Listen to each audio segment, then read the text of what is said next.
ನಿನ್ನೆ ತೈಲ ದರ ಏರಿಕೆ ಶಾಕ್. ಇವತ್ತು ಪೆಟ್ರೋಲ್ ಬಂಕ್ ನಲ್ಲಿ ಸಿಗ್ತಾ ಇಲ್ಲ ಸ್ಟಾಕ್.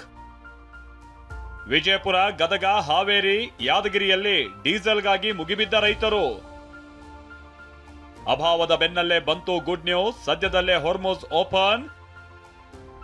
ಒಪ್ಪಂದ ಆಗಿದೆ. ಹೊರ್ಮುಜ್ ಓಪನ್ ಅಂದ ಟ್ರಂಪ್. ಇರಾನ್ ಹೇಳ್ತಿರೋದೇನು? ಪದೇ ಪದೇ ತೈಲ ದರ ಏರಿಕೆ ಆಗ್ತಾ ಇದೆ. 3-4 ದಿನಕ್ಕೊಮ್ಮೆ ದರ ಸಿಡಿಲು ಜನರಿಗೆ ಬಡಿತಾ ಇದೆ. ಈ ನಡುವೆ ರಾಜ್ಯದಲ್ಲಿ ತೈಲಕ್ಕಾಗಿ ಅಭಾವ ಸೃಷ್ಟಿಯಾಗಿದೆಯಾ ಅನ್ನೋ ಅನುಮಾನ ಮೂಡಿದೆ.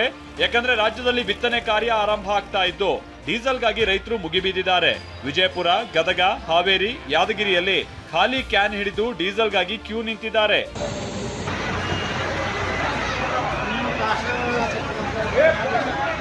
ಇದೇ ಸನ್ನಿವೇಶ ರಾಜ್ಯಾದ್ಯಂತ ವ್ಯಾಪಿಸುತ್ತಾ ಅನ್ನೋ ಆತಂಕ ಎದುರಾಗಿದೆ.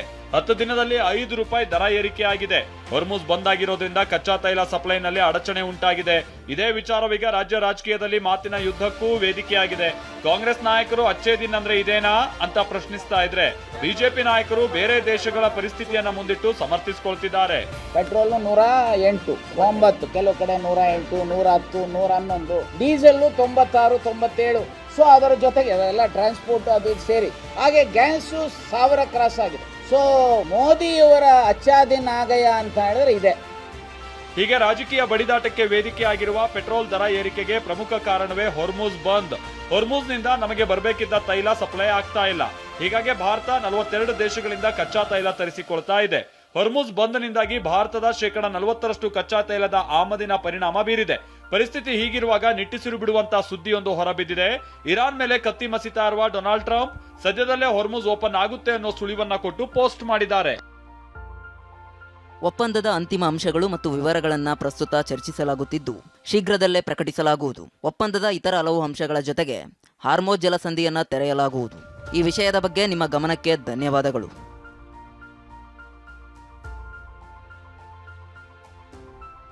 Saudi, United Arab Emirates, Qatar ಸೇರಿದಂತೆ ಪಾಕಿಸ್ತಾನದ ಆಸಿಮ್ ಮುನೀರ್ ಜೊತೆ ಮಾತುಕತೆ ನಡೆಸಿದ ಬಳಿಕ ಡೊನಾಲ್ಡ್ ಟ್ರಂಪ್ ಈ ಘೋಷಣೆ ಮಾಡಿದ್ದಾರೆ. ಒಪ್ಪಂದ ಆಗಿದೆ ಅಂತ ಸುಳಿವು ಕೊಡ್ತಿದ್ದಾರೆ. ಇದನ್ನ ಅಭಿನಂದಿಸಿರುವ ಪಾಕ್ ಪ್ರಧಾನಿ ಸದ್ಯದಲ್ಲೇ ಮುಂದಿನ ಸುತ್ತಿನ ಮಾತುಕತೆಗೆ ಸಭೆ ಆಯೋಜಿಸಲಾಗುತ್ತೆ ಅಂತ ಶೆಹಬಾಜ್ ಟ್ವೀಟ್ ಮಾಡಿದ್ದಾರೆ. ಇಂಥ ಸಂದರ್ಭದಲ್ಲಿ ಭಾರತದಲ್ಲಿರುವ ಅಮೆರಿಕ ವಿದೇಶಾಂಗ ಕಾರ್ಯದರ್ಶಿ ಮಾರ್ಕ್ ರೂಬಿಯೋ ಕೆಲವೇ ಗಂಟೆಗಳಲ್ಲಿ ಹೊರ್ಮುಜ್ ಬಗ್ಗೆ ಸಿಹಿ ಸುದ್ದಿ ಸಿಗುತ್ತೆ ಅಂತ ಸುಳಿವು ಕೊಟ್ಟಿದ್ದಾರೆ. ಮತ್ತೊಂದ್ ಕಡೆ ತನ್ನ ಬಳಿ ಇರುವ ಯುರೇನಿಯಂ ಒಪ್ಪಿಸೋದಕ್ಕೆ ಇರಾನ್ ಸಮ್ಮತಿ ಕೊಟ್ಟಿದೆ ಅಂತ ಅಮೆರಿಕದ ಮಾಧ್ಯಮಗಳು ವರದಿ ಮಾಡಿವೆ. 400 ಕೆಜಿ ಪುಷ್ಟೀಕರಿಸಿದ ಯುರೇನಿಯಂ ನೀಡೋದಕ್ಕೆ ಇರಾನ್ ಒಪ್ಪಿದೆ ಅಂತ ನ್ಯೂಯಾರ್ಕ್ ಟೈಮ್ಸ್ ವರದಿ ಪ್ರಕಟಿಸಿದೆ. ಈ ಹಿಂದೆಯೂ ಅಮೆರಿಕ ಯುರೇನಿಯಂ ಶರಣಾಗತಿಗೆ ಪಟ್ಟು ಹಿಡಿದಿತ್ತು.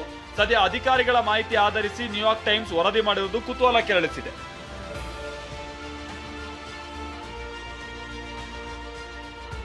ಆದ್ರೆ ನ್ಯೂಕ್ಲಿಯರ್ ಬಗ್ಗೆ ಮಾತುಕತೆ ನಡೆದಿಲ್ಲ ಅಂತ ಇರಾನ್ ಸ್ಪಷ್ಟನೆ ನೀಡಿದೆ. ಅಮೆರಿಕ ಅಧ್ಯಕ್ಷರ ಹೇಳಿಕೆಗಳೆಲ್ಲವೂ ಕೂಡ ಬರೀ ಪ್ರಚಾರ ಅಂತ ಕರೆದಿದೆ. ಯುದ್ಧ ಕೊನೆಗೊಳಿಸುವತ್ತ ಮಾತ್ರ ಮಾತುಕತೆ ಕೇಂದ್ರೀಕೃತ ಆಗಿದೆ. ಪರಮಾಣು ವಿಚಾರವಾಗಿ ಯಾವುದೇ ಮಾತುಕತೆ ನಡೆದಿಲ್ಲ ಅಂತ ಇರಾನ್ ಮಾಧ್ಯಮಗಳು ವರದಿ ಮಾಡ್ತಾ ಇವೆ. ಡೊನಾಲ್ಡ್ ಟ್ರಂಪ್ ಹೇಳಿಕೆ ಸತ್ಯಕ್ಕೆ ದೂರ ಮತ್ತು ಕೇವಲ ಪ್ರಚಾರ ಅಂದಿರುವ ಇರಾನ್, ಹೊರ್ಮುಜ್ ನಮ್ಮ ನಿಯಂತ್ರಣದಲ್ಲೇ ಇರಲಿದೆ. ಹೊರ್ಮುಜ್ ಪರವಾನಗಿ ಅಧಿಕಾರವು ಶಾಶ್ವತವಾಗಿ ನಮ್ಮಲ್ಲೇ ಇರುತ್ತೆ ಅಂತ ಹೇಳಿದೆ. ಸುಪ್ರೀಂ ಲೀಡರ್ ತೆಗೆದುಕೊಳ್ಳುವ ತೀರ್ಮಾನವೇ ಅಂತಿಮ ಎಂದಿರುವ ಇರಾನ್ ಅಧ್ಯಕ್ಷ ಹೊರ್ಮುಜ್ ಕುರಿತು ಮಾತುಕತೆಗೆ 30 ದಿನ, ಪರಮಾಣು ಕುರಿತ ಮಾತುಕತೆಗೆ 60 ದಿನ ಕಾಲ ನಿಗದಿ ಮಾಡಬೇಕು ಅಂತ ಬೇಡಿಕೆ ಇಟ್ಟಿದ್ದಾರೆ. ಸದ್ಯಕ್ಕೆ ಹೊರ್ಮುಜ್ನ ಸ್ಥಿತಿ ಸುಧಾರಿಸುವ ಸಾಧ್ಯತೆ ಇದೆ. ಜನ ಕೂಡ ಪೆಟ್ರೋಲ್ ಡೀಸೆಲ್ ಬೆಲೆ ಕಡಿಮೆ ಆಗ್ಬೇಕು, ಯುದ್ಧ ನಿಲ್ಬೇಕು ಅಂತಿದ್ದಾರೆ.